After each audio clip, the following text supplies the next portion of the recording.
educação, isto e aquilo e o contrário de tudo. Ora, uma outra maneira de se compreender o que a educação é, ou poderia ser, é procurar ver o que dizem sobre ela pessoas como legisladores, pedagogos, professores, estudantes e outros sujeitos, um tanto mais tradicionalmente difíceis de entender, como filósofos e cientistas sociais. Nos dois dicionários brasileiros mais conhecidos, a educação aparece definida assim: ação e efeito de educar, de desenvolver as faculdades físicas, intelectuais e morais da criança e, em geral, do ser humano, disciplinamento, instrução e ensino. Dicionário Contemporâneo da Língua Portuguesa, Caldas Aulete. Ação exercida pelas gerações adultas sobre as gerações jovens para adaptá-las à vida social, trabalho sistematizado, seletivo, orientador, pelo qual nos ajustamos à vida, de acordo com as necessidades ideais e propósitos dominantes. Ato ou efeito de educar, aperfeiçoamento integral de todas as faculdades humanas, polidez, cortesia. Pequeno Dicionário Brasileiro de Língua Portuguesa, Aurélio Buarque de Holanda.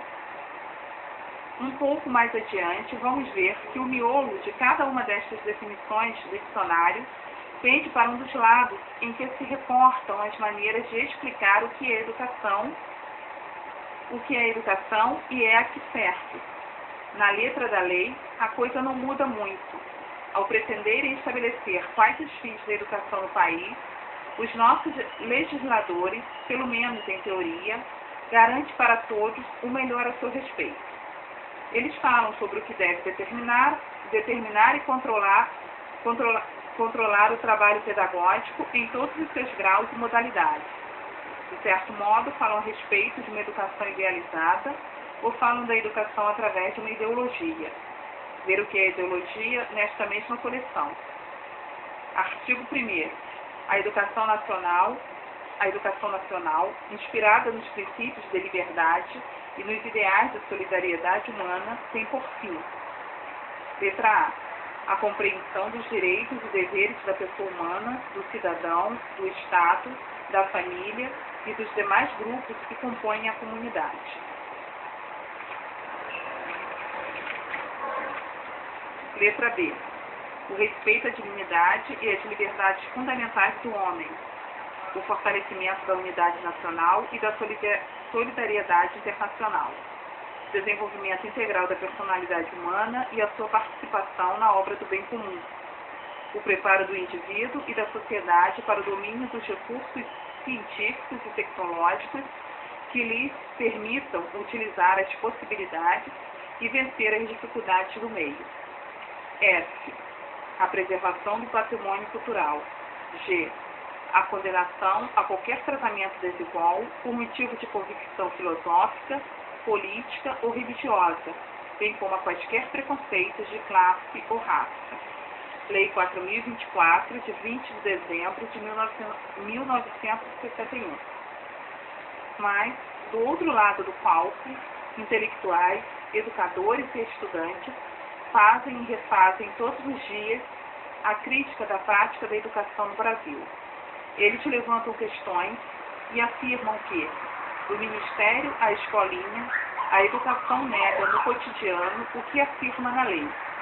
Não há liberdade no país e a educação não tem tido papel algum nos últimos anos para a sua conquista.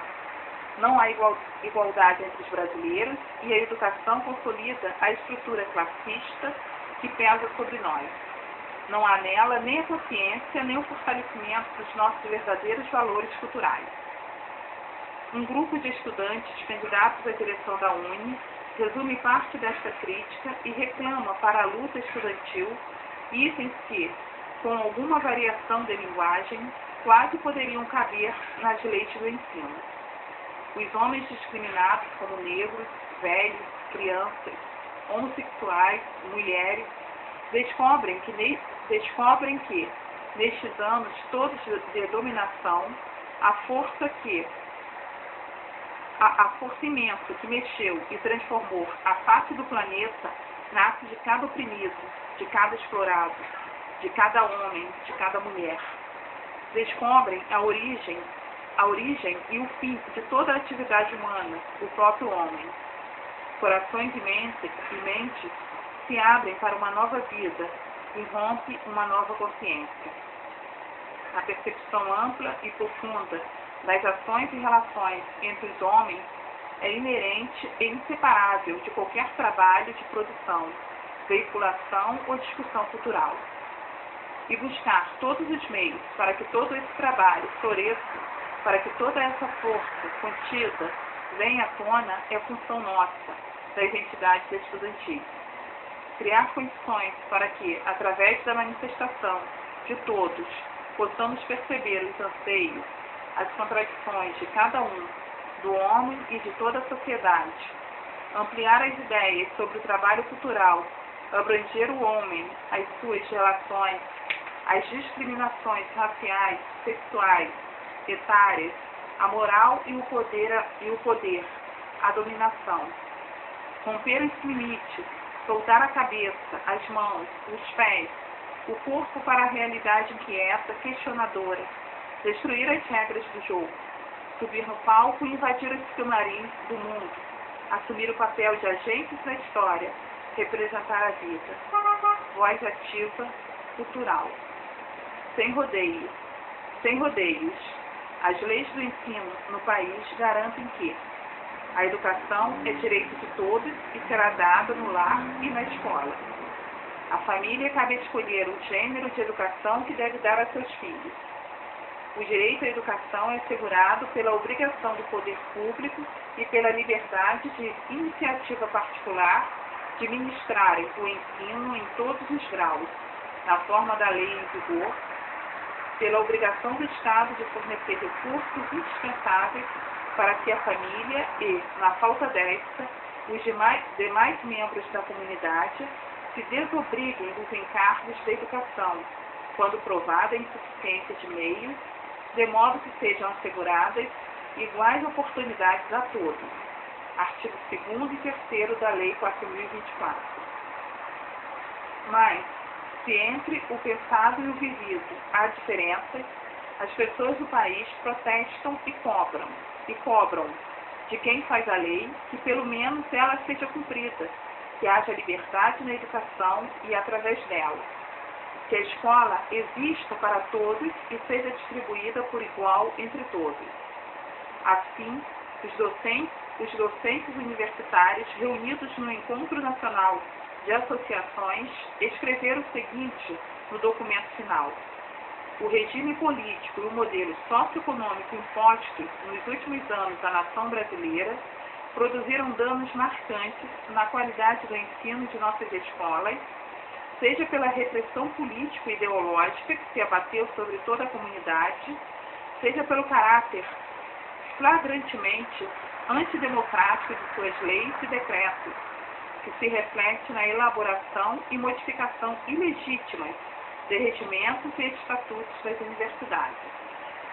A política educacional implantada levou à progressiva desobrigação do Estado com o custeio da educação e a expansão do ensino privado.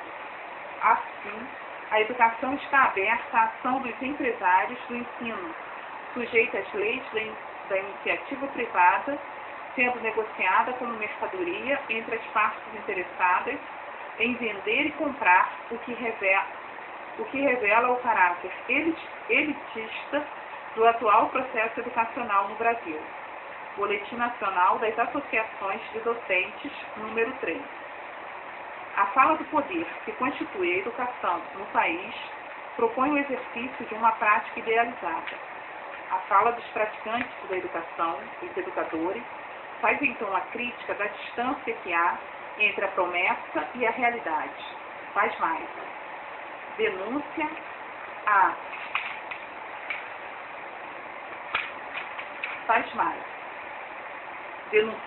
a alteração para pior das próprias leis que dizem o que é e como deve ser a educação no Brasil. Não há apenas ideias opostas ou ideias diferentes. A respeito da educação, sua essência e seus fins, há interesses econômicos, políticos, que se projetam também sobre a educação. Não é raro que aqui, como em toda parte, a fala que idealiza a educação esconda, no silêncio que não diz, os interesses que pessoas e grupos têm para os seus usos.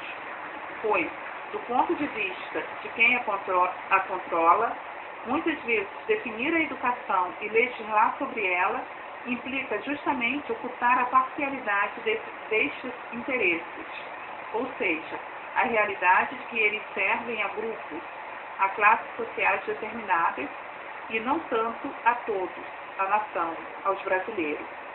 Do ponto de vista de quem responde por fazer a educação funcionar, parte do trabalho de pensá-la implica justamente em desvendar o que faz com que a educação, na realidade, negue e renegue o que oficialmente se afirma dela na lei e na teoria. Mas a razão de desavenças é anterior e, mesmo entre educadores, ela tem alguns fundamentos na diferença entre modos de compreender o que o ato de ensinar afinal é, o que o determina e, finalmente, a quem ele serve. No próximo vídeo, pessoas versus sociedade, um dilema que oculta outro. Muito obrigada a todos e todas pela atenção dispensada.